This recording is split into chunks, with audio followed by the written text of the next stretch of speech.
Bismillahirrahmanirrahim. Assalamualaikum warahmatullahi wabarakatuh. Alhamdulillahi rabbil alamin. Wassalatu wassalamu ala asyrafil anbiya'i wal mursalin. Nahmaduhu wa nasta'inuhu wa nastaghfiruh.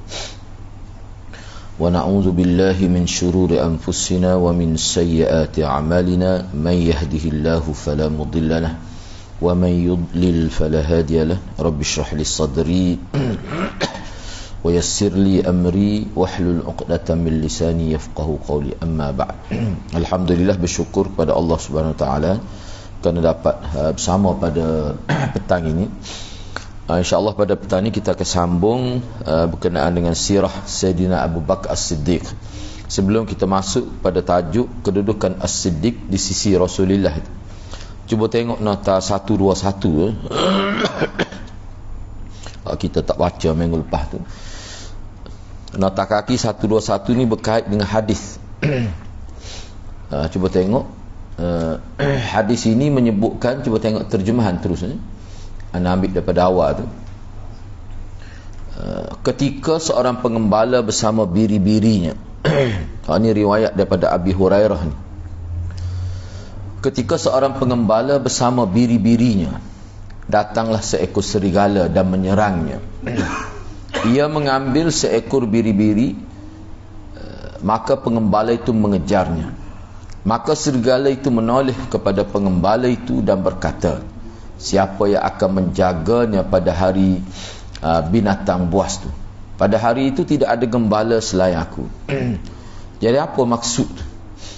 Ni maknanya di sini dia ada semacam kiasan ataupun simbolik lah. Cuba tengok nota kaki yang ke-121 tu, bawah tu. Hafiz Ibn Hajar mengatakan dalam kitab Fathul Bari dia kata Abu Daud berkata, maksud hadis ini, siapa yang akan menjaganya ketika binatang buas seperti singa menyerangnya, lalu kamu lari meninggalkannya, dan ia pun mengambil mangsanya. Ketika itu aku yang menggantikan, mana tidak ada pengembala baginya selain aku. Jadi dikatakan itu berlaku ketika manusia sibuk dengan pelbagai fitnah sehingga biri-biri dibiarkan.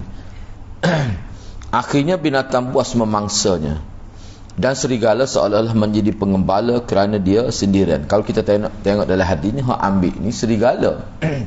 Serigala yang memangsakan biri-biri tu. Jadi dia sebut sini, dia kata mana siapa yang akan jaga biri-biri ni akan datang ketika hari binatang buah bermaharaja Laila. Mana seolah-olahnya mana dia lah yang akan jaga binatang. Sebab apa? Sebab pengembala lari lah terpukul habis. Jadi gapo dia nak ayat sini? Dia nak ayat sini ya. Mana seolah-olah kita kata Sayyidina Bakar tu lembut ya, orang nak lembut, tapi bila sampai waktu keadaan yang kritikal, dia boleh jadi seperti serigala tu dengan ketegasan dia. Sehingga kalau kita tengok dalam kis ini disebut dalam syarah lah, misalnya kis bila berlaku murtad keselepas, mana sahabat-sahabat tu kena bengi segala pun nampak berlembut di situ. Sehingga Sayyidina Umar teragak-agak untuk menyerang puak-puak murtad itu, tapi Sayyidina Bakar itu kena dengan lembut, itu tegah. Bahasa dia hari itu pun dia kata, aku tidak akan membezakan di antara orang yang menafikan salat dengan menafikan zakat, sama saja. Maknanya aku tetap akan perangi. Jadi tindakan Sayyidina Bakar tu walaupun dia tu terkenal sebagai seorang lembut sehingga dia tak say jadi TMS maya, sebab kalau baca ayat jerit menangis, tapi dalam keadaan-keadaan tertentu tindakan dia tu di luar jangkau. Itu nak kehebatan lah. Kehebatan. Jangan tengok kepada serigala yang kita kata mengambil seka biri-biri itu, tidak. Jadi biri-biri itu sebut agak-agaknya kalau hari siapa dia nak jaga kami kalau binatang buah mari? Aku juga, seolah-olah gitu. Jadi hak ni perbandingan dibuat ni untuk Sayyidina Bakar, mana keadaan begitu ya. Jadi wajah syabah dianya, orang panggil sudut perbandingan dari segi bertindak dengan tegas dalam keadaan-keadaan kritikal itu terkenal sifat Sayyidina Bakar. Pada hadis dalam keadaan biasa lembut. Sayyidina Umar kata kalau budak-budak tengok Sayyidina Bakar kepakat lari ke pegang kaki dia, lembut dia tu. Tapi dalam situasi tertentu, kadang-kadang orang lain tidak bijak nak bertindak dalam situasi itu, dia akan tampil ke hadapan. Dan perkara ni ternyata berlaku. Sebab itulah kalau kita baca kitab-kitab sirah yang ditinjau dari sudut politik, dia kata Sayyidina Abu Bakar ni dialah dia sebenarnya yang membentuk sistem pemerintahan tu, menyebabkan khalifah selepas dia Sayyidina Umar, Sayyidina Uthman tu jadi mudah tu, walaupun dia merintah 3 tahun lebih ya. Tapi banyak perkara dia buat. Hak yang paling utamanya, sebab kalau kita tengok dalam sejarah yang kemas kini pejabat lah kita kata, dengan ada rekod tu zaman peringkat akhir zaman Sayyidina Umar, Sayyidina Abu Bakar tak wujud lagi. Tetapi Sayyidina Abu Bakar dia berjaya membentuk generasi yang boleh taat kepada pemimpin. Dalam tempoh 3 tahun tu, walaupun dia tak sempat lah kita kata nak nak kemas kini lah, nak sistemkan dia punya pejabat tu dengan agak teratur seperti berlaku pada zaman Sayyidina Umar dan Sayyidina Uthman, tapi dalam tempoh 3 tahun setengah tu Sayyidina Abu Bakar berjaya membentuk masyarakat yang patuh pada kerajaan. Sebab tu dia mudah selepas Sayyidina Umar merintah. Hal tu memang diperakui dalam kitab-kitab sirah yang fokus kepada politik di kalangan sahabat. Baik, sekarang ni kita tengok pula kedudukan Sayyidina Abu Bakar As-Siddiq di sisi Rasulullah. Bagaimana takris, yakni penghargaan ataupun sebutan-sebutan dari lidah Rasulullah terhadap Sayyidina Abu Bakar dari segi manaqib dia secara khusus. Diriwayatkan daripada Abu Darda yang berkata, aku sedang duduk bersama Nabi SAW. Tiba-tiba Abu Bakar datang tergesa-gesa sambil memegang hujung kainnya. Mana dia akak kain. Sebab apa? Sebab tergesa-gesa. Nak lari, nak berjalan cepat ni terpaksa akaklah jubah tu. Sehingga lututnya terlihat. Mana tersingsing kita kata, dia punya jubah siapa nampak lutut tinggi kat lah tu. Nah, supaya kita kamu sehujan ke akak kain tu tak? Lagu tu lah keadaannya. Apa tu? Kerana tergesa-gesa. Maka Nabi SAW pun kata, bila Nabi tengok keadaan Sayyidina Abu Bakar gitu, maka Nabi pun kata, sahabat kamu ni ada masalah betin. Nah, apa kata letih ni? Pak kata lutut kain ni. Ada benda besar ni. Nabi kata gitu. Maka Sayyidina Abu Bakar pun mengucapkan salam kepada Rasulullah. Mana dia beri salam lah, Assalamualaikum. Lalu dia pun kata, ya wahai Rasulullah, antara aku dengan anak lelaki Khattab ni ada berlaku sesuatu. Mana dia rasa normal lah. Nampak ada balas tekis sikit. Ada berlaku sedikit silap faham antara dia dengan Sayyidina Umar. Jadi aku ni terlanjur, aku tersilap, aku hina dia. Macam mana dia kecek tu jadi tersilap mengeluarkan kata-kata, sehingga kata-kata itu seperti menghina Sayyidina Umar. Dan kemudian aku menyesal. Aku pun minta maaf kepada dia, tapi dia tak maaf. Dia tak tahu dia tak maaf. Jadi Sayyidina Abu Bakar terasa hati lah. Aku minta maaf tu dia tak erti gitu. Dia tak maaf lah. Sebab itulah aku datang jumpa Rasulullah. Nak report lah. Moga ada bos besar lagi ni. Dia nak report pada Rasulullah. Jadi bila Sayyidina Abu Bakar cerita gitu, maka Nabi berkata, yaghfirullahu laka ya Abu Bakrin. Semoga Allah mengampunimu wahai Abu Bakar. Jadi Rasulullah ulang sampai 3 kali, yaghfirullahu laka ya Abu Bakrin, yaghfirullahu laka ya Abu Bakrin. Semoga Allah mengampunimu wahai Abu Bakar. Kemudian Sayyidina Umar pun menyesal lah bila dia tahu kisah ni sampai Nabi sebut 3 kali begitu. Maknanya daripada kata-kata Nabi ni difahami oleh Sayyidina Umar bahawa Nabi tak kenal tu dia buat gitu. Tak molek tu gitu dah. Moga saing baik kita. Dia salah sebelum ni tak ada pun kecek lagu tu. Tiba-tiba dia tak maaf. Lalu Sayyidina Umar datang ke rumah Abu Bakar dan bertanya, Abu Bakar ada rumah ke? Gitu dia tanya. Jadi keluarga Sayyidina Abu Bakar jawab, tak ada. Maka Sayyidina Umar pun datang kepada Nabi SAW, sementara wajah Nabi pada waktu tu jadi nampak terang. Merah, jadi merah muka wajah Nabi, kan kulit Nabi kan putih, bila marah tu nampak merah muka tu. Sehingga kan Abu Bakar bila tengok keadaan itu, dia rasa sedih pula, dia rasa kesian pula pada Nabi SAW. Jadi masalah dia jadi dibawa pada Nabi pula. Dia berasa menyesal lah. Lalu Sayyidina Abu Bakar pun melutut. Dalam keadaan lutut dia mencecah bumi lah. Dan dia pun kata, wahai Rasulullah, sebenarnya ni saya yang salah dulunya. Saya yang buat salah. Saya yang buat salah, wahai Rasulullah. Maknanya Sayyidina Umar tu tidak salah. Cuma saya report ni sebab saya sedih sebab dia tak mau maafkan saya. Tapi puncanya saya lah. Saya kecek tu silap perkataan tu bit kali. Enggak Sayyidina Umar enggak bagi backing ya. Maka bila Sayyidina Bakar kata begitu, maka Rasulullah pun kata kepada dia, innallah ba'athani ilaikum faqultum kadzabta wa qala Abu Bakrin sadaqa wa wasani bi nafsihi wa malih fahal antum tariku li sahibi fahal antum tariku li sahibi. Sesungguhnya ni kata-kata Nabi ni nak ayatnya kenapa ya dia berpihak kepada Sayyidina Bakar dalam kisah ni sampai dia sebut 3 kali sebab kedudukan Sayyidina Bakar. Jadi kata ni depan Sayyidina Umar ni, sesungguhnya Allah mengutuskan aku kepada kamu ni pada peringkat awal tahun pertama di zaman Makkiyah, ketika aku diutuskan kepada kamu lalu kamu berkata engkau dusta. Pada waktu mula-mula Nabi jadi Nabi, turun ayat Iqra', lepas tu turun ayat Ya Allah Muddathir. Bila Nabi sampaikan risalah Allah pada masyarakat, boleh kata ke semua kata kadzabta, bohong, dusta kamu ni. Makna semua masyarakat mendustakan aku.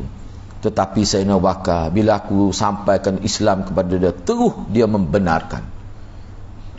Memang ulama sebut bila Nabi sebut, terus dia masuk Islam lalu. Tidak beberapa minit pun tak ambil masa, masuk Islam lalu. Kalau Sayyidina Ali ada juga masa, sehingga ada disebut tu dia beriman lepas zuhur, Nabi ayat pagi, mana ada selang masa sampai berjam-jam. Rasa tu mana wasani. Maknanya bertimbang rasa tu sehingga dia sanggup habiskan harta dia, dia sanggup korbankan diri dan harta dia. Kenapa? Liwasani, untuk memuahkan aku, untuk bantu aku. Jadi apakah kamu tergamak berkenan membiarkan sahabatku, mana kamu menghina sahabatku, sedangkan bagi aku dia ni orang yang sangat lebih? Apakah kamu sanggup menghina sahabatku sedangkan dia ni sangat lebih pada pandangan aku? Itu terjemahan itu yang mudah kita fahamnya. Maka setelah itu tidak ada lagi sesiapa yang berani menyakiti Sayyidina Bakar. Pada Sayyidina Bakar kata, dah saya yang salah mula-mula. Nabi tak fikir itu sepatutnya maaf, lalu dia minta maaf dia. Seolah-olah macam tak tahu pula Sayyidina Bakar ni tahap dia setara mana pada pandangan aku. Itu yang dimaksudkan. Sebenarnya daripada hadis ni, kalau kita tengok dalam syarah, mana orang yang berjasa besar kepada agama ni, kalau dia ada buat salah, kita abaikanlah. Enggak manusia, okay? Maknanya kita kena lihat kebaikan orang tu. Kalau dia buat salah tu, dia manusia, tak ada orang tak buat salah. Jadi kalau ada dia buat salah, lihat kepada jasa dia besar tu. Kita maafkanlah. Sebab nak cari orang yang tak ada salah langsung, Allah tak buat atas muka dunia gitu. Tu pendidikan yang kita dapat daripada hadis ni. Tengok Sayyidina Bakar, ada juga dia buat salah. Ni siapa terasa Sayyidina Umar. Siapa dia tak simak?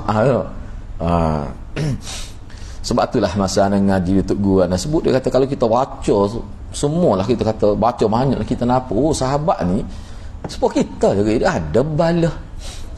Hak perak sekira dalam sahabat tu cerita berat lah tu. Ni bala salah faham, siapa terasa hati ada.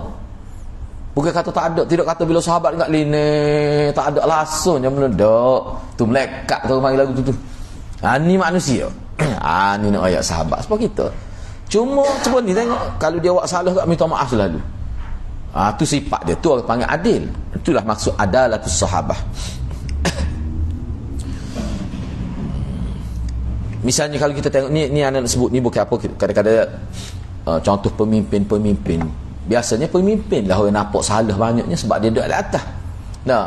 Jadi kadang-kadang ada dia buat tak kena, kita kena tengoklah. Kalau ada dia salah kecek benar-benar gitu. Kalau jenis nipu parut-parut tu lain cerita lah. Ni maknanya dia ada salah kecek, tapi dia tak ada korak, tak ada orang panggil kih-kih yang melibatkan jenayah besar. Cuma ada, tapi kita kejayaan dia dalam sistem pemerintah tu diperakui. Misalnya kadang-kadang kalau dia buat salah kita biar, kalau tengok jasa dia, itu pendidikan. Sebab itulah Muawiyah bin Abi Sufyan ni, Ibnu Umar pernah kata, Kalau mu nak tengok orang jahat dia, orang lain jahat pada tu lagi. Tapi orang yang kamu kata juh-juh tu boleh ke berperanan besar seperti dia? Dia tu banyak kan. Ni benda-benda perlu kita tahu. Akhirat lah, akhirat dia ada sebut juga. Tak tahu muka surat berapa, lebat lambat lagi lah. Cerdik tak cerdik dia ni, dia pergi berpengkala di Syria tu sebenarnya dia nak sekat kuasa besar dengan Parsi supaya mereka tidak boleh menghampiri Madinah. Dia nampak awal lagi perkara tu. Sebab tu sahabat lain kata memang cerdik lah. Mana dia ni tak kecek banyak, tapi dia pergi buat pengkala di Damsyik, di Syria. Dia bina. Kalau kita tengok dalam sejarah tu, dia bentuk pandai gitu. Mana pengkala tentera, termasuk Aleppo ke apa tu. Apa dia buat gitu? Nak menghalau kuasa besar pada waktu tu menghampiri Madinah. Maknanya kalau nak serang Madinah kena berhadapan dengan tentera dia dulu. Kalau kita baca tu di Bulu Omo, tengok cara Muawiyah ni jaga agama, dia tak seperti kita. Cara dia jaga agama tu. Sebab tu tak boleh masuk Madinah waktu tu. Maknanya dia kena hadapi tentera Muawiyah dulu. Itu disebut dalam kitab. Itu peranan Muawiyah besar, tapi orang kita tak nampak tu. Sebab sirah ni pengajian yang tidak diminati dalam masyarakat. Buat pasal pula. Ujian ni ujian Tuhan ni. Sepatutnya sirah ni sebenarnya dia suka wajib sebenarnya. Kalau tidak berat benar lah. Sebab tu kalau kita baca Muawiyah ni ada kitab khusus. Ada kitab khusus tentang Muawiyah. Bahkan dia disebut salah seorang Abqariyah. Senoma tu memang Abqariyah lah. Dia pun Abqariyah juga. Abqariyah ni mana jenis cerdik. Sebab itulah mana-mana ulama sirah bila dia bincang tentang politik memang Senoma Sayyidina Muawiyah atas sekali. Tokoh politik yang paling berjaya. Hak Senoma tak saya kira lah tu kepala kita ada. Kira lain. Tak boleh nak banding lah Senoma tu. Ni mana orang lain, hak lain. Muawiyah. Tak apa kita bincang dalam kitab ni tentang Muawiyah. Diriwayatkan daripada Muhammad bin Sirin rahimahullah. Ni orang panggil Ibnu Sirin. Dia kata Anas bin Malik pernah ditanya tentang ni orang panggil dah rambut ni. Nabi ni dah kedek rambut dia. Semir tu semir apa dia kau semir panggil ni bahasa Indonesia ni. Mana dah rambut tu. Anas bin Malik ni sebab dia lah antara sahabat yang paling banyak meriwayatkan hadis syama'il. Hadis syama'il Nabi dia paling banyak sebab dia khadam Rasulullah. Orang tanya dia tentang Nabi ni pernah ke dai rambut ni. Dia kata sesungguhnya Rasulullah tidak tumbuh uban kecuali sedikit. Akan tetapi Abu Bakar dan Umar selepas Nabi wafat dia telah dai rambut keduanya dengan hannak dan katam. Hannak ni sejenis wakuk dia ambil daun tu untuk warna merah. Kalau katam ni untuk darah hitam. Sebab itulah kena tak apa bawah tu ada tu. Kata Anas, Abu Bakar bawa ayah dia. Ayah dia ni Abu Quhafah lah, tua dah. Nak jalan tak cakap. Dia bawa jumpa Rasulullah pada tahun ke-9 ketika Nabi takluk Mekah, Yaumul Fath, hari Fatih Mekah tu. Dia dukung ayah dia tak tahu belakang. Ni. Buat apa tu? Nak suruh sebab ayah dia nak masuk Islam. Nak suruh masuk melalui Nabi sendiri. Jadi sahabat ayah dia. Akhir ni. Jadi Abu Bakar dukung ayah dia. Dia letak ayah dia di hadapan Rasulullah. Tu. Ni pada hari Fatih Mekah. Maka baginda berkata kepada Abu Bakar, sekiranya kamu membiarkan orang tua, kalau kita seperti makhluk latas dah. Kalau suruh aku pergi tak payah orang mari sini. Ayah dukung ayah tua tu buat lelah nyanyi kat tua tu. Itu maksud Nabi. Kalau musuh aku pergi. Ni maknanya Sayyidina Bakar tu pada dalam diri Rasulullah tu mulia benar tu. Orang aku buat mari depan aku ni ayah ni. Padahal kalau tak rumah aku boleh pergi. Sekiranya kamu membiarkan orang tuamu di rumah, niscaya kami akan datang kepadanya.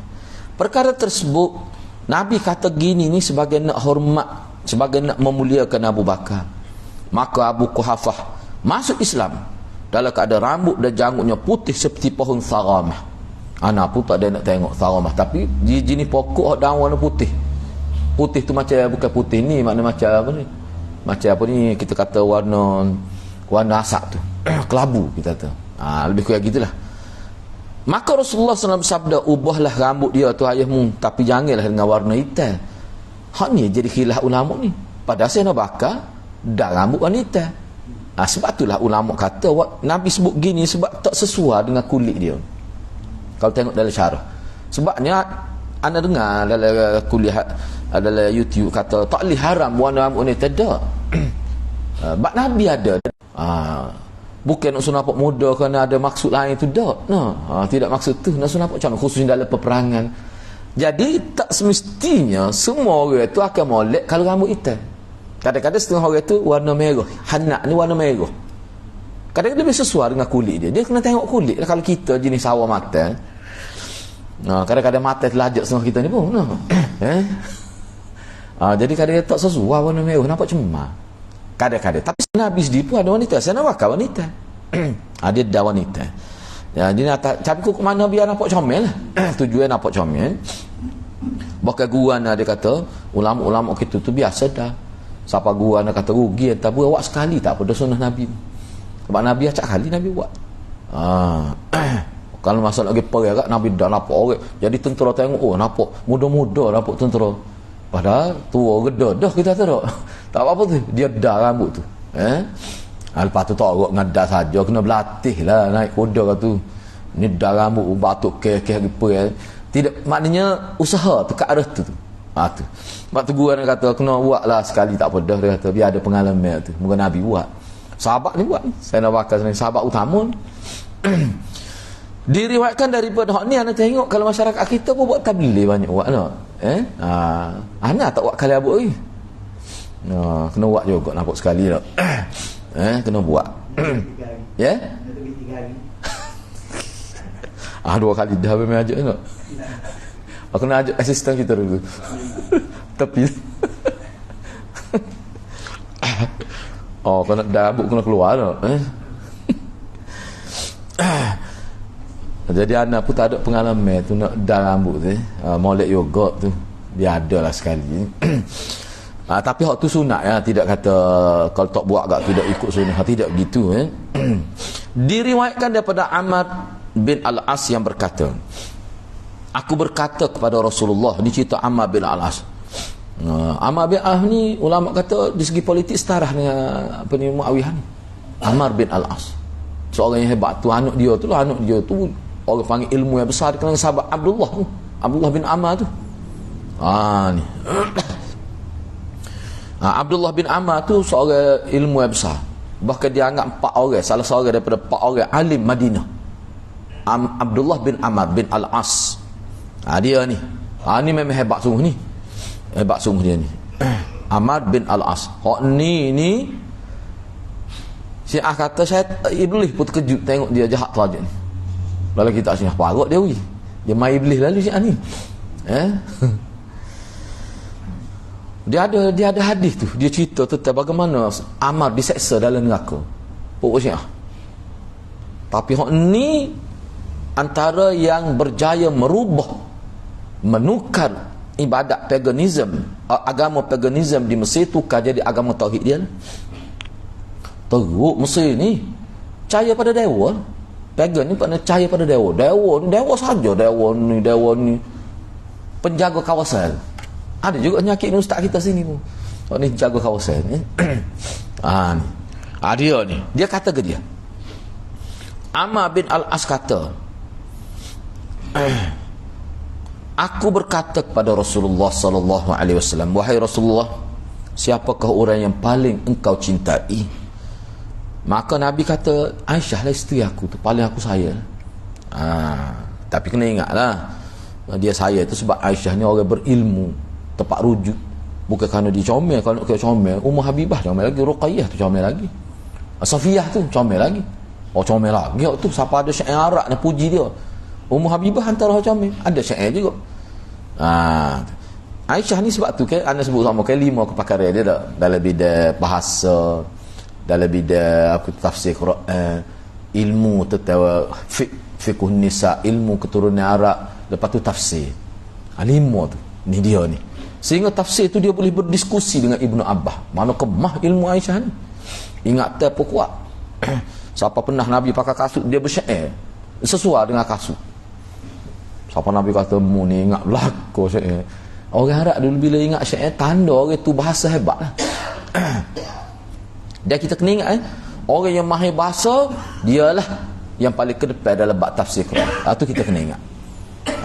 Sebab Quran ni bahasa Quraisy, dia guna bahasa Quraisy, lugah Quraisy. Baik. Jadi kata amal lagi ialah satu perempuan, kalau lelaki siapa yang engkau paling cintai wahai Rasulullah? Maka Nabi kata ayah dia lah, Sayyidina Bakar. Oh, ni Syiah tadi terima langsung ni. Syiah kelih pun mutah tengok hadis ni. Bocil telajak dia. Sayyidina Bakar ni tempat dia di sektor dan neraka, tak ada orang lain. Dia ruatu Sayyidina Bakar dengan Umar. Duduk asfali minan nar. Bahkan asfal tu bawah lagi pada tempat orang munafik. Dia panggil al-jib, dia panggil. Jib ni mana tempat sumber api neraka, api dia tu. Oh, parut dia weh. Sebab tu kalau nak kutuk orang, belajar lah dengan Syiah. Dia ada cara dia. Baik, seterusnya. Abu Bakar dipanggil daripada 8 pintu. Ni. Syurga ni dia ada pintu. Setiap pintu ada nama Sayyidina Bakar. Dia boleh masuk ke pintu mana. Baik, cuba kita tengok di sini. Ni hadis sahih ni, riwayat Muslim. Diriwayatkan daripada Abu Hurairah radhiyallahu anhu yang berkata, dia kata, aku pernah mendengar Rasulullah sallallahu alaihi wasallam bersabda, man anfaqa zawjaini min syai'in min al-asya' fi sabilillah du'iya min abwabil jannah ya Abdullah hadha khair, faman kana min ahli as-salah du'iya min babis salah, wa man kana min ahli al-jihad du'iya min babil jihad, wa man kana min ahli as-sadaqah du'iya min babis sadaqah, wa man kana min ahli as-siyam du'iya min babir rayyan. Sesiapa yang menginfakkan sepasang harta, nak ni tepat muskil hadis ni. Sesiapa yang menginfakkan sepasang harta daripada apa saja harta dia di jalan Allah, maka dia akan dipanggil untuk masuk surga daripada pintu-pintu syurga. Wahai hamba Allah, ini adalah khair, ini adalah kebaikan. Barang siapa termasuk orang yang mendirikan salat dengan berkualiti, dia dipanggil daripada pintu babus salah. Dia dipanggil masuk surga melalui pintu salat. Sesiapa yang termasuk orang-orang yang berjihad dengan baik, dengan ikhlas, dia akan dipanggil masuk surga daripada pintu babul jihad. Sesiapa termasuk orang-orang yang hebat bersedekah, dia akan dipanggil masuk surga daripada babus sadaqah, pintu sedekah. Sesiapa yang termasuk orang-orang yang hebat berpuasa, dia akan dipanggil daripada pintu puasa yang dikenali dengan pintu Ar-Rayyan itu. Baik, jadi di sini selepas ni ana sebutlah sedikit apa maksud zaujain itu. Gapo dia dua pasal, tak boleh wis pasal, tak boleh wis kena dua. Gapo dia maksud pasal tu. Tak apa, selepas ni bila Nabi sallallahu alaihi wasallam kata begitu, maka Sayyidina Bakar pun tanya Nabi, sebutlah. Dia kata seseorang dipanggil dari satu pintu dari pintu-pintu tersebut. Tidaklah masalah. Okey dah tu. Maknanya boleh masuk surga. Okey benar. Tak cakap ni lah, tak apa. Kalau kita lah ikutlah asalkan masuk. Makna 8 pintu tu kalau masuk daripada 1 pintu pun sudah memadai dah. Sudah merupakan nikmat besar tu. Kata Sayyidina Bakar. Cuma saya nak tanyanya, ada ke tak seseorang tu dia dipanggil masuk surga dari semua pintu? Pintu ni pun ada announcement panggil nama dia, ataupun letak senarai nama masuk pintu. Ada berlaku nama dia kok mana pintu-pintu mana pun. Ada ke tak orang lagu tu? Ayatnya lebih benar lah kau tahu tu. Ada ke wahai Rasulullah orang gitu? Nabi SAW jawab, ya ada orang lagu tu. Semua pintu ada nama dia untuk dia masuk. Dan aku harap mulah salah seorang daripada boleh masuk ke mana-mana pintu. 8 pintu ada nama. Wahai Abu Bakar. Ni hadis Muslim, hadis riwayat Bukhari dan Muslim, hadis muttafaq alaihi. Ni. Lebih benar Sayyidina Bakar ni. Lebih. Baik, di sini anda nak sebut sedikit dalam beberapa syarah, cuma anda ringkaskan. Jadi man anfaqa zawjain min syai'in min al-asya' fi sabilillah, seseorang yang menginfakkan dua pasang, sepasang ni makna dua lah bila kata sepasang. Sepasang harta fi sabilillah. Kena ingat ni, infak ni hak sini, infak untuk peperangan fi sabilillah. Infak di sini maksud dalam ni. Tu. Baik, di sini ana ambil tiga poin. Yang pertama, apa yang disebut oleh Nabi ni adalah merupakan satu bentuk pernyataan siapa-siapa nak sedekah, nak infak untuk jihad, kalau boleh biarlah dua. Kalau dia nak pergi pedal, biar pedal tu dua bila. Kalau nak pergi kasut pada mana-mana tentera, boleh jadi dua pasal. Nabi sebut gitu. Sebab kalau bisa pun boleh, tapi kalau pergi dua, lebih besar lagi. Orang panggil sakha fi sadaqah, orang yang sedekah dia tu nilai dia tinggi. Sebab apa, perang zaman dulu dia tak boleh bawa kasut sepasal. Kalau nya soyok kasut tu, muka perang ni pada pasir, kadang ada batu kerikil besar-besar ni, luka kaki tu. Sebab tu sahabat Nabi tu kadang-kadang ikat sini soal kasut. Soyok ni pakak lain pula, pedal tega atas belakang ni. Tu bukan main-main perang tu. Ya, Nabi sendiri berapa kali patah pedal dalam peperangan. Sebab tu dia tembak lah atas belakang ni. Ikat tega kadang-kadang pedal. Siapa dia nak sedekah pedal, builah dua paling kurang. Tu maksud dia nya. Misal siapa dia nak unta, bui 2 ekor. Tu. Nak kuda, bui 2 ekor. Boleh bui seekor pun, maknanya kalau ni, kalau sebab gini boleh katakan sahabat-sahabat Nabi ni, kalaulah kerajaan Madinah, kerajaan pada waktu pedal dia sebelah ya. Seperti kata satu pedal. Satu pedal untuk dia akan usaha lagi beli pedal 2-3 lagi. Dia tak bawa so gitu. Sebab kalau nya patah nak buat lagu mana? Tak kena bahang ulu gitu. Mana ada spare tu. Tu maksud dia nya. Sebab apa ni? Perang ni. Perang ni kena persedia, kena lengkap. Sebab tu semua sahabat tu kadang lego 5 pedal, seri pedal. Sebab apa tu cadar kalau patah. Itulah orang panggil jihad fi sabilillah. Sebab tu lebih tu. Itu maksud dia. Itu satu. Cuma sini anak petik daripada Arab tu lah. Ataupun saifain atau apa ni, zira'ain. Ni zira'ain ni dia apa tanya? Letak sini. Apa kata? Perisah tu. Letak tangan tu kan. Hak tu pun biar dua juga paling kurang. Kita nak tu. Apa tu? Nak suruh pahala banyak. Maksud pahala banyak ni gini ulama sebut. Misal contoh kalau kita pedas tu patah. Mana tak guna lah pedal tu, rugilah kitanya, perang tak habis lagi. Jadi pahala kita terhenti dari situ. Sebab apa, pedal tu tak guna dah. Tapi kalau patah pedal tu, guna pedal kita juga, maknanya pahala kita lebih besar. Setengah ulama dia sebut gitu. Nak ayatnya kalau boleh pahala kita dapat sampai habis perang. Seolah-olah begitu. Yang kedua, kata-kata Nabi ni menunjukkan yadullu ala sakha'il munfiq wa hubbihi taqwiyata iddatil mujahidin. Maksud hadis ini untuk menunjukkan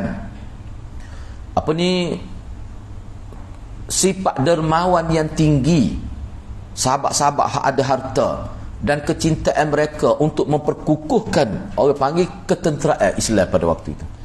Maknanya Nabi ada minta derma juga daripada sahabat untuk memperkukuhkan tentera. Sebab pada waktu, sebab kerajaan Madinah kita tengok dalam peperangan Tabuk tu tak mampu lagi nak support tentera secara 100%. Itu maksud dia. Yang ketiga, para ulama kata memang hak ni berkait dengan jihad. Infak ni khusus untuk jihad, bukan infak-infak lain.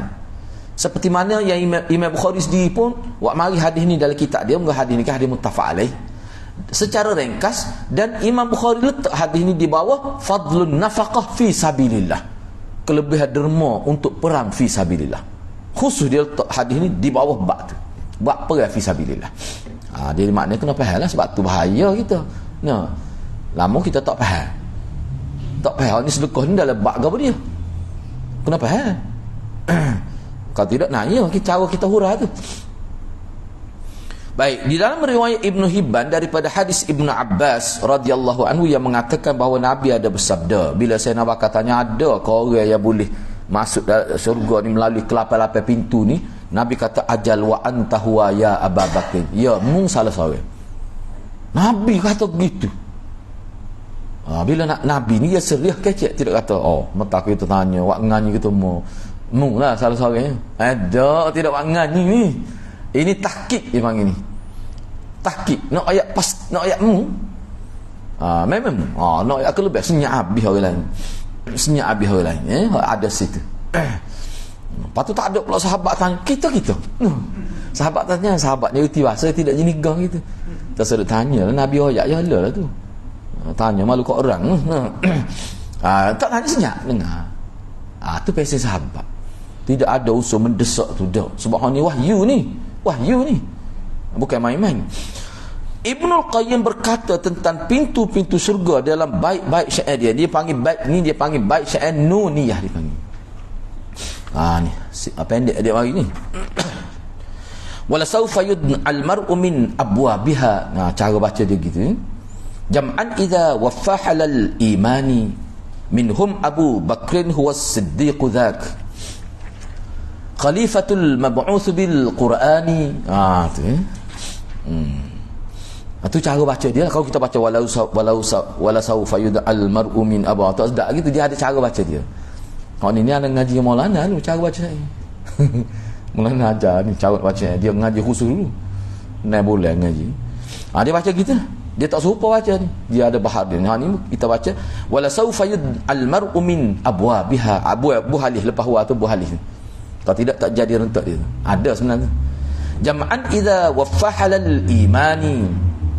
Sebab ujung dia semua nun. Sebab tu dia panggil bait nuni. Bait syair ni bait nuniyah. Syair yang rima dia dengan nun. Kalau Allah tu rima dia dengan dal. Qul huwallahu ahad, Allahus samad. Siapa akhir? Ni nun. Wala sawfa yud'al mar'u min abwabiha. Jam'an idza waffahalal imani minhum Abu Bakrin huwa as-siddiq dzak. Khalifatul mab'uts bil Qur'ani. Maka sesungguhnya akan dipanggil daripada pintu-pintu syurga seluruhnya jika dia memenuhi tuntutan-tuntutan iman. Maka orang ni kalau iman dia perkasa, iman dia besar sungguh, kok mana-mana pintu pun panggil nama dia masuk syurga. Di antara mereka dapat kelebihan ni ialah Abu Bakr ni Siddiq. Demi dia adalah khalifah Nabi yang diutuh dengan Al-Quran. Sayyidina Umar tidak panggil khalifah Nabi, khalifati Rasulillah. Sayyidina Umar ni khalifah kepada khalifah Rasulullah. Sayyidina Uthman khalifati Rasulillah. Sayyidina Uthman ni khalifah kepada khalifah Rasulullah. Sayyidina Ali dia panggil Amirul Mukminin. Tapi orang panggil khalifah Rasulullah juga secara majaz lah. Baik, kecintaan Sayyidina Abu Bakar As-Siddiq kepada Rasulullah sallallahu alaihi wasallam. Ana ambil sikit lagi. Ni dia nak ayat ni secara ringkas saja ni bagaimana cintanya Sayyidina Abu Bakar kepada Rasulullah sallallahu alaihi wasallam. Abu Bakar radhiyallahu anhu mencintai Nabi dengan kecintaan yang meresap sampai ke dalam lubuk hati dia. Bukan cinta pada lidah dan mulut saya, tidak. Dan anggota badannya seluruh, sampai-sampai dia berharap dapat mengorbankan dirinya, anaknya, harta dan seluruh manusia demi mempertahankan baginda. Siapa dia sanggup? Saya nak makan. Aisyah radhiyallahu anha pernah berkata, ketika para sahabat Nabi berkumpul seramai 38 orang, Abu Bakar bertegas mengusulkan kepada Nabi untuk menampakkan diri dan tidak bersembunyi. Maka Nabi SAW bersabda, "Ya Abu Bakrin, inna qalil." Wahai Abu Bakar, jumlah kita masih sangat sedikit. Ni cerita di awal Mekah ni. Di awal Mekah. Tahu ke tidak kita selama mana sebenarnya dalam tempoh 13 tahun Nabi di Mekah, selama mana je masuk Islam? Nabi berdakwah 13 tahun. Ulama kata tak siapa pun 200. Setengah tu kata tak siapa pun 190. Sikit nah. Kau masuk Islam. Bila pergi ke Madinah, apa ni, dekat dengan 800 orang duduk tunggu Nabi. Hasil daripada Sa'ab bin Mu'az dengan Mus'ab bin Umair berdakwah tu. Tempoh 9 bulan hingga 9 bulan dia berdakwah. Jadi pada waktu ni orang panggil Nabi, orang-orang yang masuk Islam pun tidak menonjolkan diri. Nak semaya tu, kalau sebut dari riwayat, nak semaya tu tobik daripada kota Mekah pergi ke laut-laut tempat tak ada orang semaya situ. Tak maya rumah takut bini tahu, muka bini tak Islam lagi. Berat zaman ni. Peringkat awal ni, peringkat awal. Jadi kadang-kadang setengah tu terpaksa pergi duduk cokoh depan berhala, terpaksa bertakiyah. Sebab apa tu? Takut orang tahu dia Islam. Sebab masa ni umat Islam sekitar sini disebut pada waktu Aisyah kata sahabat Nabi masih 30 orang masa ni. Jadi Sayyidina Abu Bakar bertegah. Dia kata tak payah bersembunyi, biar. Dan dia ni Sayyidina Abu Bakar dia buat. Dia maya dia pakai Kaabah, kena pukul sampai hampir mati. Sehingga Nabi pergi ziarah dia. Orang tak dia nak jalan, kena pukul. Berat benar lah. Siapa hakak orang dia ingat aku mati dah Sayyidina Abu Bakar. Dia tak sih, dia tak puas hati, dia kata, apa nak nusuk-nusuk tu? Kena parut dia. Kena parut dia. Siapa ada wanita keluarga dia lah kata, mula-mula tak kena muka dia bekok.